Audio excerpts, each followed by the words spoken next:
SNP spokesperson Chris Stephens. Well, thank you, Madam Deputy Speaker. I too refer to my register of members' interest. Now, Madam Deputy Speaker, when I saw the order paper on an item that said terms and conditions of employment, I thought, oh, this is perhaps good news. Perhaps after the 20 times the government is committed to an employment bill, we would actually see it. I thought that nearly 7 years on from the Taylor Review, of which almost 50 recommendations have not been enacted or brought before the House, we would see that. An opportunity to create dignity, fairness and an inclusive labour market, leading to a fairer and more equal nation. But what we have today, Madam Deputy Speaker, is a snail step, albeit a welcome one, which I will welcome with some qualifications. But the reality is, Madam Deputy Speaker, for thousands of workers across these islands, terms and conditions of employment sees too many working people at the mercy and the victims of bosses looking to cut costs, and that's exactly what Fire and Rehire is about. What it's also about is zero-hour contracts, bogus self-employment, short-term notice shift changes, leaving workers with additional transport and childcare costs. But I do want to concentrate now on the evil practice of Fire and Rehire. My honourable friend for Paisley and Renfrewshire North, who's now had to go to a committee, has tabled two private members' bills seeking to outlaw fire and rehire practices, which is supported by over 100 MPs in the House and supported by trade unions Unite, BALPA and GMB. Now, I listened carefully to the Minister's exchange with my honourable friend and the honourable member for Edinburgh West, and I think that my scepticism about what's being laid down today is exactly what would happen in a tribunal case for unfair dismissal, where there would be a re-engagement order placed on an employer, where there's been a dismissal and the tribunal would order a reinstatement. We all know that very few cases in which a tribunal says to reinstate a worker who's been dismissed actually leads to that reinstatement, because what employers do is they'll absorb the costs of paying the additional costs for failing to reinstate, and that's what they do. And it's the same principles here. Now, I welcome the fact that there'll be a penalty where fire and rehire is taking place, but it is the same principles. And I'm afraid, Minister, I think my scepticism would be that this will not, as the Labour front bench have said, will not end the practice of fire and rehire, but large employers will get their calculators out and absorb the costs, like we've seen, for example, with British Airways or P&O, of which I saw the base committee exchanges last week, quite extraordinary exchanges with the P&O chief executive. So I want to see real sanctions. So I would ask the Minister if he could write to us and tell us how many tribunal cases where there has been an order to reinstate have actually led to reinstatement. I understand it could be as low as 3%, but I'd be very curious as to what those figures are, because that will then tell us, I suspect, what the same issue would happen here with fire and rehire practices. I'll give way to one. I'm very grateful to Honourable for giving way.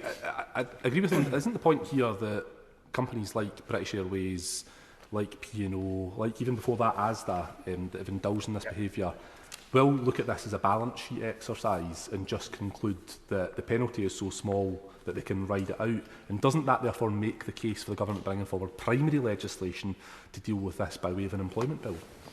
Well, I agree with my honourable friend, there should be an employment bill, but I think that the concern we would have is exactly as my honourable friend for Glasgow East has outlined, is that large employers will get the calculator out and they will decide to absorb the cost, and they will then, as they see it, take the smaller financial hit in terms of paying a penalty than they would for fire and rehire. It is an evil practice, Minister, and I would hope the government now will consider ending this practice of fire and rehire. Thank you. Minister Kevin Holloway. Well, thank you, Madam Deputy Speaker. Can I thank honourable members for their contributions to address their specific points. The Shadow Minister, I fully understand, as we've discussed before, of course, in separate venues, that he doesn't feel this goes far enough. Interesting, the briefings that came from recent discussions, the Labour Party and their new in the new plans for the workplace. I think it was a briefing that they accepted some situations where dismissal and re-engagement may be needed. Now, that may be a vicious rumour, but it seems to be that the Labour front bench decide their policy on the basis of who they talk to last, whether it be business or be it employers, so or be employee representative. So I'm very happy to give way, of course. Grateful for the Minister giving way. If he wants to debate our policies, we remain absolutely committed to banning fire and rehire. But if he wants to debate them properly, let's call that general election and see what the public think. Well, thank you for his intervention. Why wait? Why wait? Let's have the debate now, is my point. In terms of P&O, he raises P&O, as many other honourable members have, and right honourable members.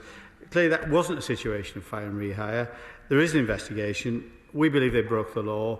That is ongoing now. We have legislated in the following that situation, the Seafarers Wages Act 2023, to ensure anyone in British waters who operates those kind of vessels will pay the national living wage, which will be effective in our view.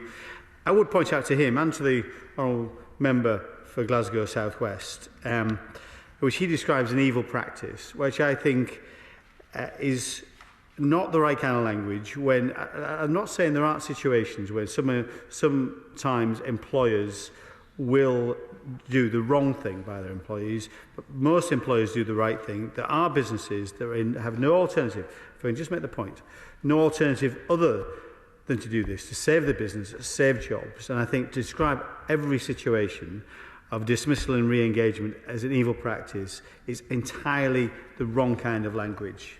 I thank the Minister for giving way, which he's typically generous in doing so.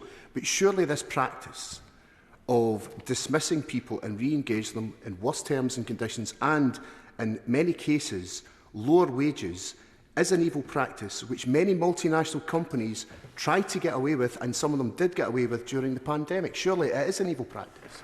Well, I think I am not saying we are not saying there aren't cases where these opportunities are abused. I'm not saying that's not the case. But he operates on the basis of the exception rather than the rule. It is our view, and he may disagree with it, the vast majority of employers don't treat their employees that way.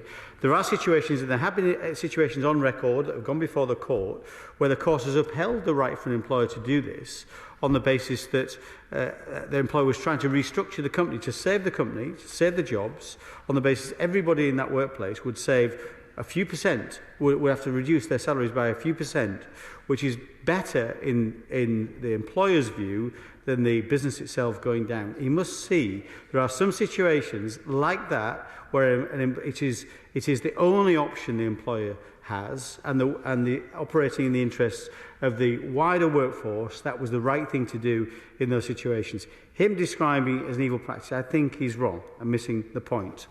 Although, I'm not saying there aren't situations, as he describes, where abuses of the system.